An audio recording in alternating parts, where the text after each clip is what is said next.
Bismillahirrahmanirrahim. Assalamualaikum warahmatullahi wabarakatuh. Jumpa lagi dengan saya. Kali ini saya akan melanjutkan materi perkuliahan metodologi penelitian untuk sesi yang kedua ini. Pembahasannya apa? Mari kita lihat RPS-nya, gitu ya. RPS-nya seperti apa? Kita lihat bersama. Ini dia RPS-nya untuk sesi kedua. Nanti pembahasannya jenis-jenis penelitian, maksud dan tujuan penelitian, kurang lebih seperti itu. Sebentar, kurang lebih seperti itu ya. Saya cek dulu videonya. Barangkali gambar saya menutupi layar ya. Saya perkecil dulu. Saya simpan di sini.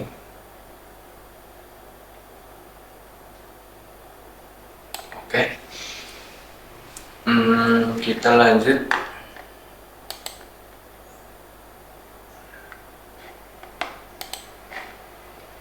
Ini ya. Iya, kita lanjut.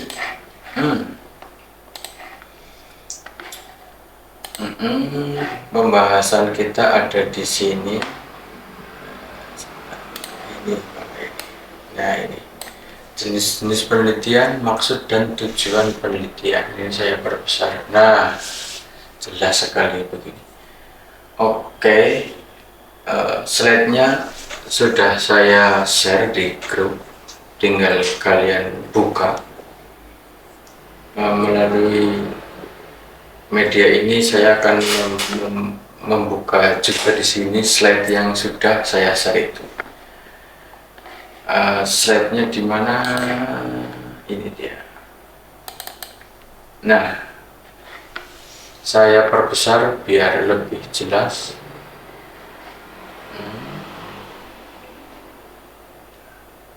Nah, ini.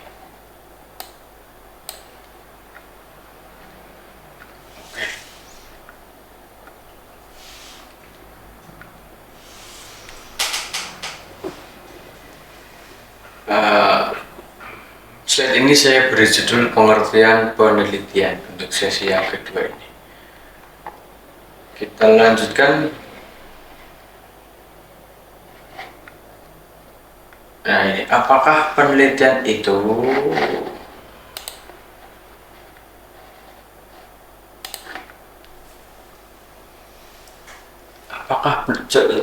kita kembali ke mengingat penelitian ya. Kita kembali mengingat tentang definisi penelitian. Jadi sebelum ke definisi, ada beberapa orang atau sebetulnya segelintir orang yang menyalahartikan tentang penelitian atau kurang paham gitu ya. Ada orang-orang yang mereka itu kurang paham dengan maksud penelitian yang sebenarnya gitu. Jadi pengertiannya salah tentang penelitian. Satu, penelitian itu bukan hanya mengumpulkan informasi atau data. Ini ya, bukan sekedar mengumpulkan informasi atau data. Saya perbesar lagi. Penelitian juga bukan hanya sekedar memindahkan fakta dari satu tempat ke tempat lain, laboratorium misalnya, memindahkan enseng gondok yang di kolam ke laboratorium, atau memindahkan virus yang ada di comberan dipindahkan ke laboratorium, bukan sekedar itu.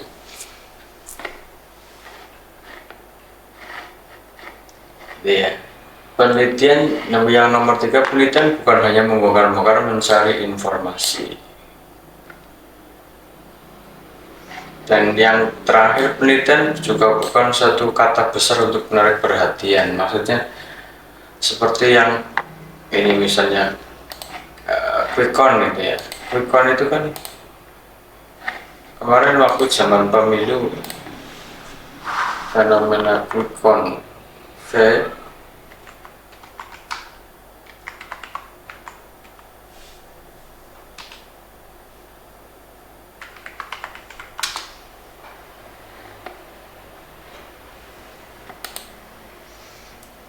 quick count itu kan kemarin menjadi viral gitu kan, apalagi setelah adanya perbedaan jumlah perbedaan hasil gitu ya, itu yang menjadi viral gitu kan, menjadi terkenal gitu. Apalagi dikenal bahwa quick count itu pesanan dari dari pasangan dari elit politik.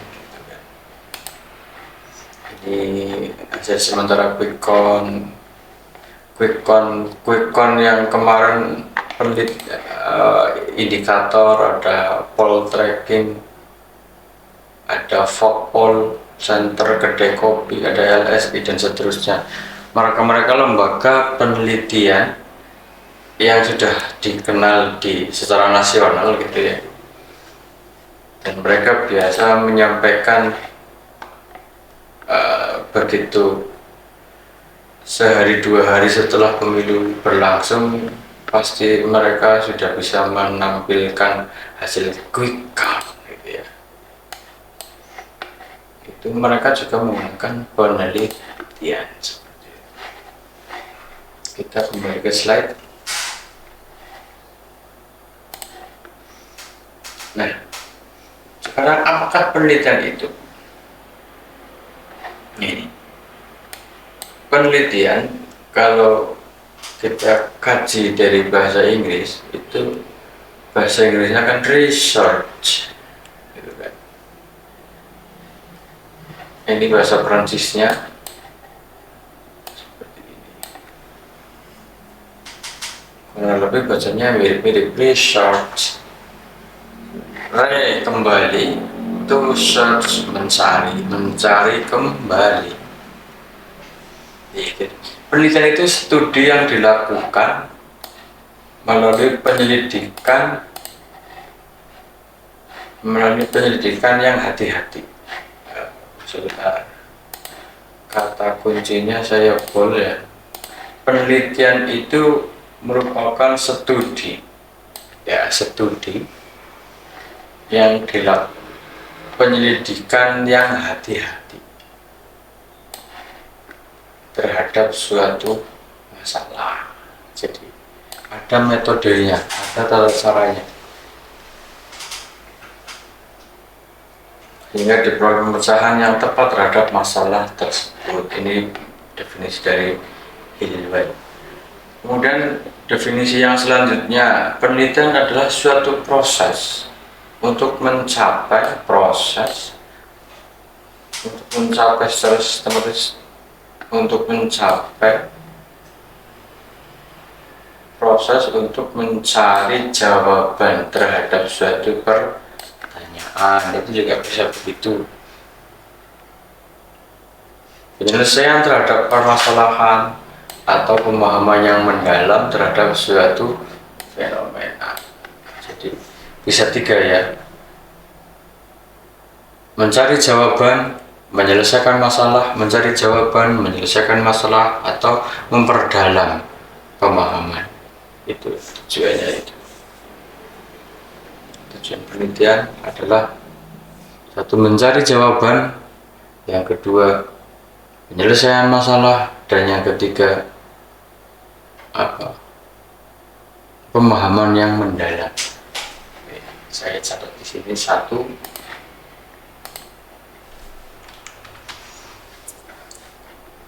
Jangan birokrati.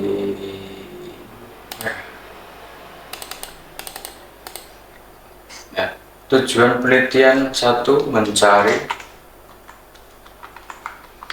jawaban. Yang kedua, penyelesaian diagonal penyelesaian masalah.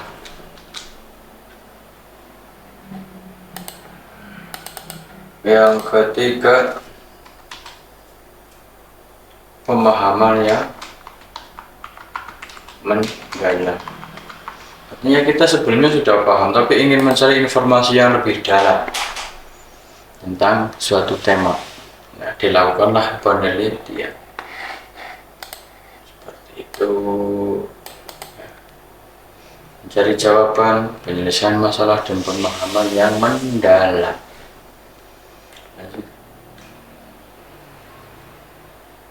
Nah, ini penelitian dimulai dengan suatu pertanyaan atau permasalahan. Ini maksudnya ini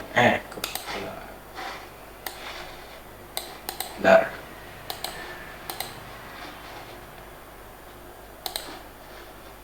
Penelitian dimulai dengan suatu pertanyaan atau permasalahan. Penelitian menggunakan pertanyaan yang jelas dengan tujuan. Ini ya, penelitian menggunakan cara yang spesifik. Nanti ada tata caranya ya di pertemuan selanjutnya kita bicara tentang prosedur penelitian. Kurang lebih seperti ini ya, poin-poin ini bisa dibaca sendiri nanti. Ya, pengalaman utama jadi suku masalah yang ada kenapa ini spesifik, tertentu, penelitian tepatnya gitu. Nanti bisa dibahas sendiri, bisa dibuka sendiri slide-nya. Itu karakteristik proses penelitian gitu ya. Judulnya saya sengaja taruh di bawah biar tidak bosan. Seperti itu. Selanjutnya, ini diagram ya, siklus penelitian. Nah, silahkan buka sendiri, pahami sendiri. Kalau ini tidak jelas, ini cari di Google ada kali ini sumber siklus penelitian gitu ya. Biasanya beda sumber, beda diagram apa-apa biasa itu. Kita lewati saja. Ya, macam-macam tujuan penelitian. Ini terlalu besar layarnya, saya perkecil. Nah, macam-macam tujuan penelitian itu tadi yang di atas definisi ya, masih definisi. Sekarang macam-macam tujuan satu, penelitian itu bertujuan untuk exploration.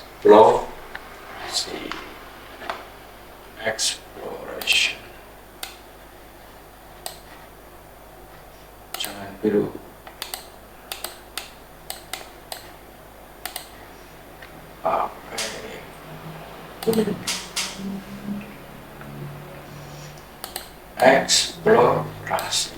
Exploration berkaitan dengan upaya untuk menentukan apakah satu fenomena ada atau tidak ada. Ini penjelasan gitu ya.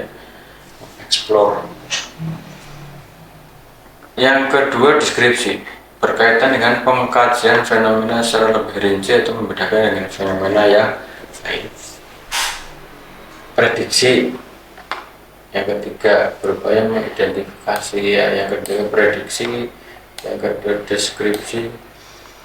Yang keempat, eksplanasi. Yang kelima, action.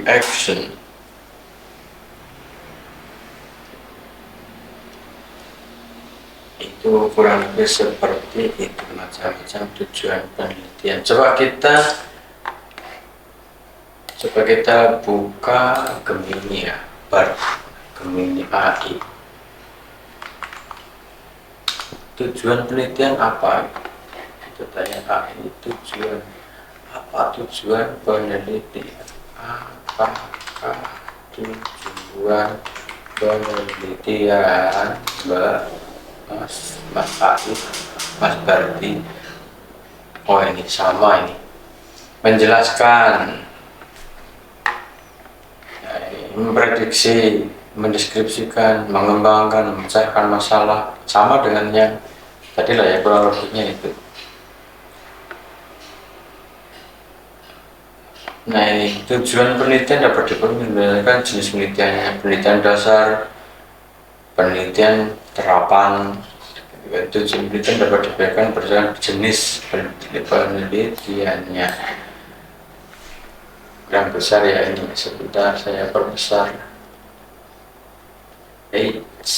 Nah, mana tadi? Berdasarkan jenis penelitiannya, penelitian dasar, pengetahuan baru, penelitian terapan ya, di vokasi itu juga ikutnya terapan. Bertujuan untuk menghasilkan pengetahuan yang dapat diterapkan untuk menyelesaikan masalah.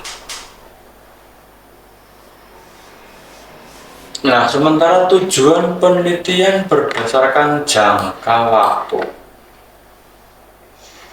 Yang satu pertama penelitian jangka pendek, karena memang tujuannya untuk jangka pendek singkat.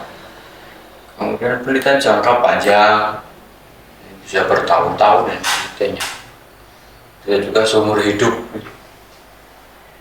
Jadi, konon ada cerita seorang arkeolog dari Belanda gitu ya, dia cewek, demi meneliti suku pedalaman di Papua, dia itu berani datang ke Papua, menetap di sana dan menikah dengan kepala suku di sana, jadi istrinya itu bertahun-tahun di sana. Itu demi untuk mendapatkan data penelitiannya, sampai seperti itu.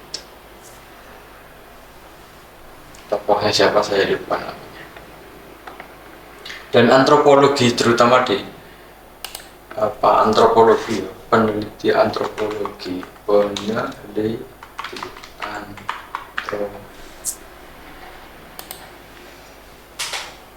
jadi ceritanya itu ya begitu, mereka harus, apalagi ya antropologi, mereka harus terjun ke padang pasir mencari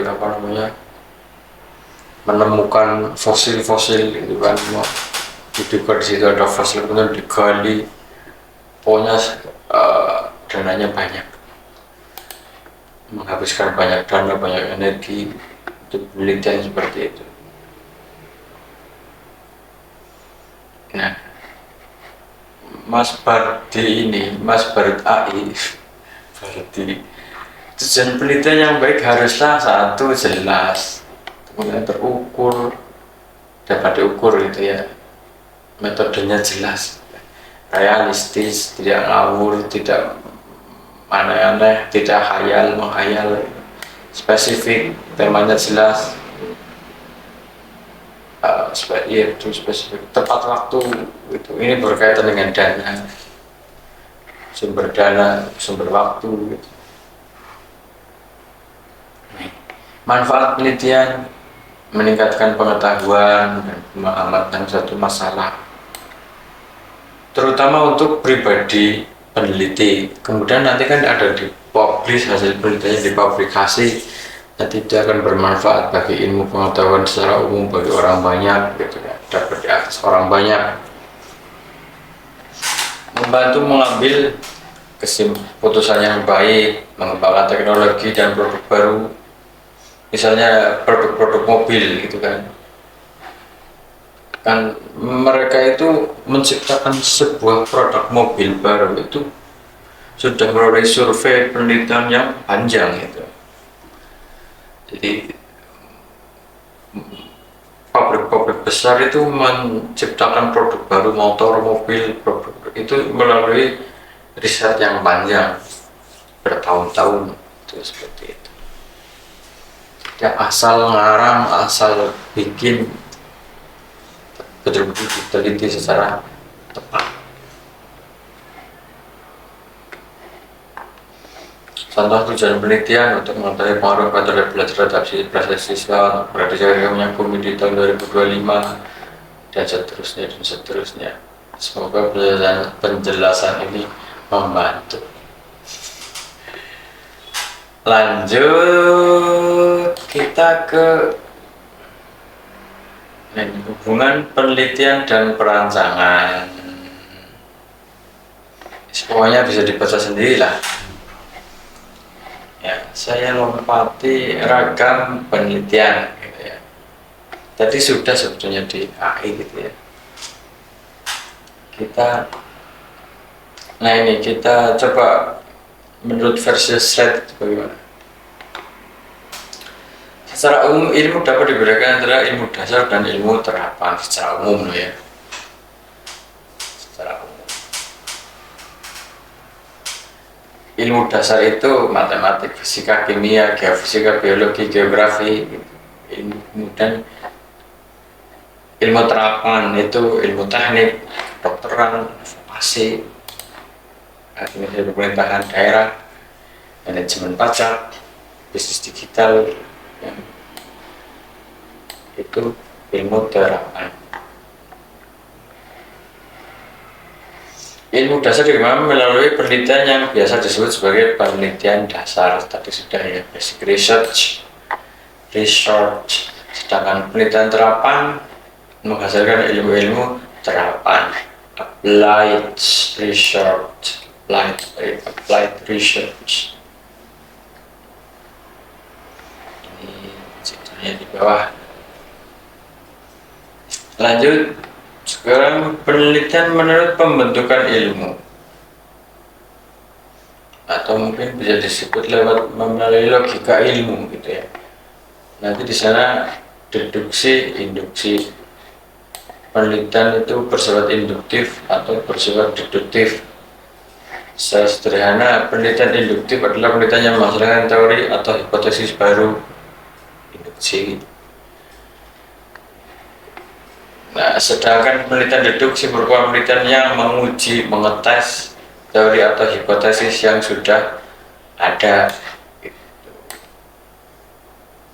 Ya, kalau masih puyeng bedanya deduksi induksi belum paham, kembali ke sini boleh. Coba apa bedanya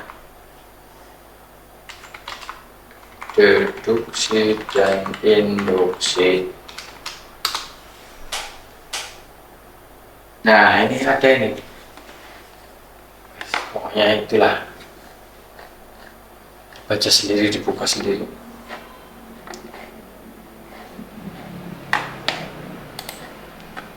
Lanjut, penelitian menurut bentuk data. Macam penelitian dapat pula dibedakan dari bentuk datanya. Nah, dari sini kemudian ada dua jenis penelitian, yaitu penelitian kuantitatif dan penelitian kualitatif. Ya, kuantitatif dan kualitatif. Kuantitatif itu pokoknya berbau angka-angka gitu ya. Kualitatif berbau kualitas gitu ya. Kualitas, bukan angka, bukan apa, tidak berbau angka. Ini kuantitatif, ini berbau angka, atau yang bisa diangkakan. Sebentar, saya ganti warnanya, jangan merah ya. Pakai hijau, pakai biru, hijau aja, hijau. Nah, kalau kualitatif, kualitas, bisa disebut seperti itu. Data kuantitatif diartikan sebagai data yang berupa angka. Nah ini ada.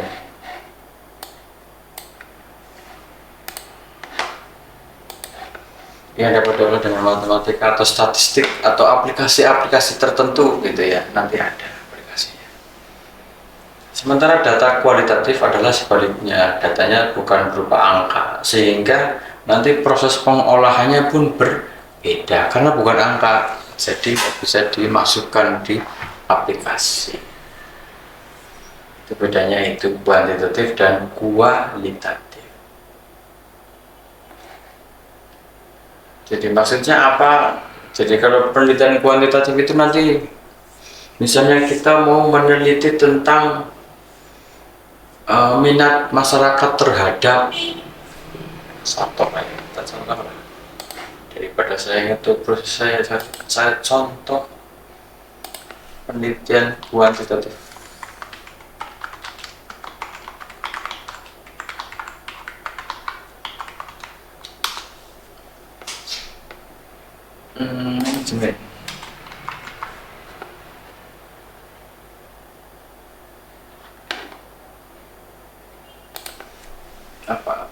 hasilnya.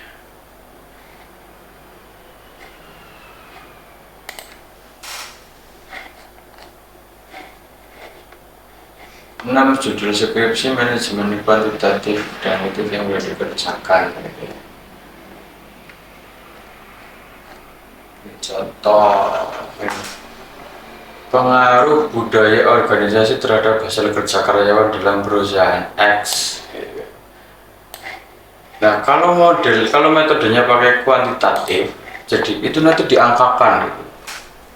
Jadi sampelnya karyawannya ada berapa orang, ada 100, nanti dibikin pertanyaan, dibuatkan kuesioner, nanti di situ ada angkanya. Jika apakah kamu begini, jawabannya 1, 2, 3, 4, 5. Jika iya 1, jika setuju 1, pokoknya tidak setuju, terakhir gitu kan. Ragu-ragu kan, setuju, ragu-ragu, netral, benci, atau apalah gitu ya. Pokoknya ada 5 angka itu, 1, 2, 3, 4, 5, nanti dijumlah gitu. Misalnya pertanyaan ada 100, nanti semua hasilnya dijumlah. Itu metodenya begitu kalau kuantitatif. Pengaruh beban kerja terhadap hasil kinerja X, kasus di perusahaan XX gitu ya. Jika kalau kuantitatif nanti bikin kuesioner, nanti di situ mengandung angka-angka, nanti dijumlahkan angkanya, dimasukkan ke dalam aplikasi, nanti tak jebret, hasilnya sudah ada. Seperti itu.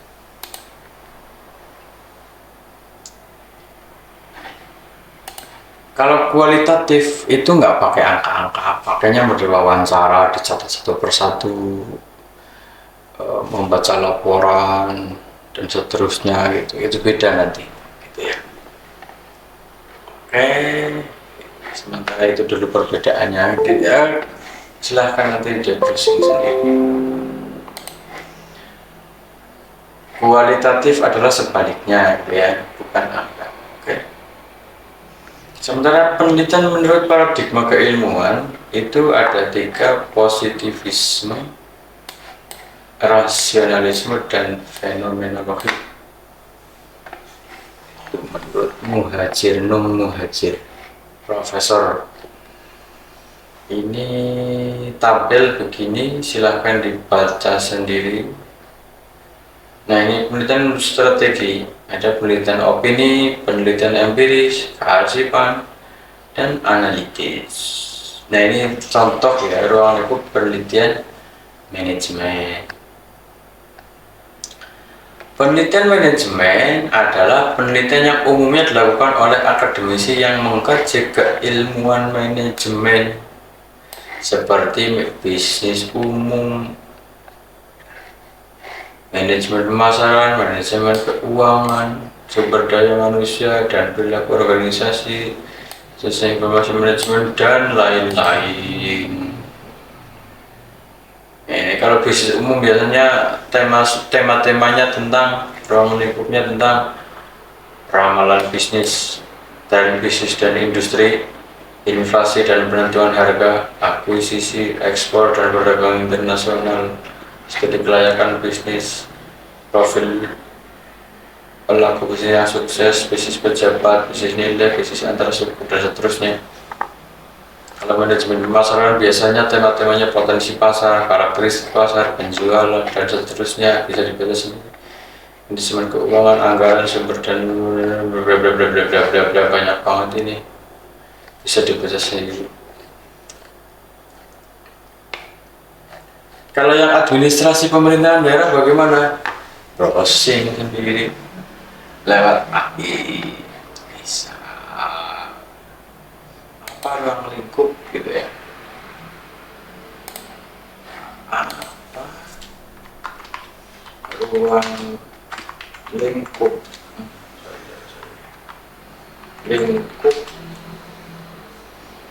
penelitian administrasi pemerintahan daerah. Nah, ini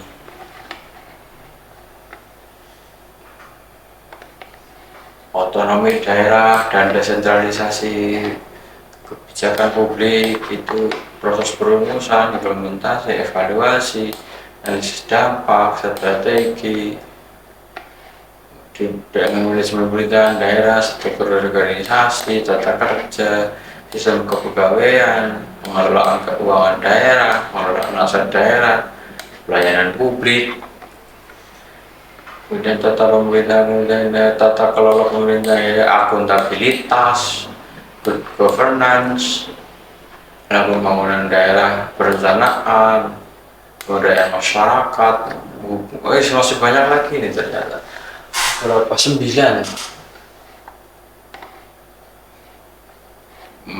Pemahaman yang lebih baik ya. Penelitian administrasi pemerintahan daerah diharapkan dapat menghasilkan pemahaman yang lebih baik tentang bagaimana pemerintahan daerah bekerja, rekomendasi untuk meningkatkan efektivitas dan efisiensi pemerintahan daerah, dan seterusnya yang masih banyak. Silakan. Itu seperti itu tentang penelitian di bidang administrasi pemerintahan daerah. Seperti itu, contohnya ada, atau petunjuknya ada, nanya di ahli juga bisa. Manajemen ini, kalau manajemen sumber daya manusia dan berorganisasi dan seterusnya, ini oh habis, akhirnya juga. Iya, kembali saya perbesar kembali saya perbesar layarnya.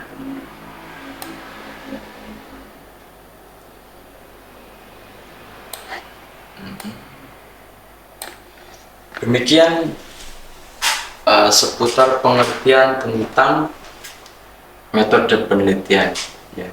Metode penelitian, jenis-jenisnya seperti apa sudah saya jelaskan tadi, tujuannya apa, maksudnya apa juga ada di slide tadi. Silahkan disimak video ini ya.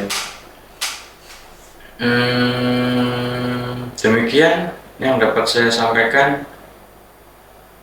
Ada tambahan lagi enggak ya? Sementara cukup sampai di sini dulu, cukup sekian ya. Seperti biasa, bila ada pertanyaan diramaikan saja grupnya atau chat pribadi dengan saya boleh. Video ini nanti tidak saya publish, hanya yang saya kasih linknya saja yang bisa membuka video ini ya. Oke, demikian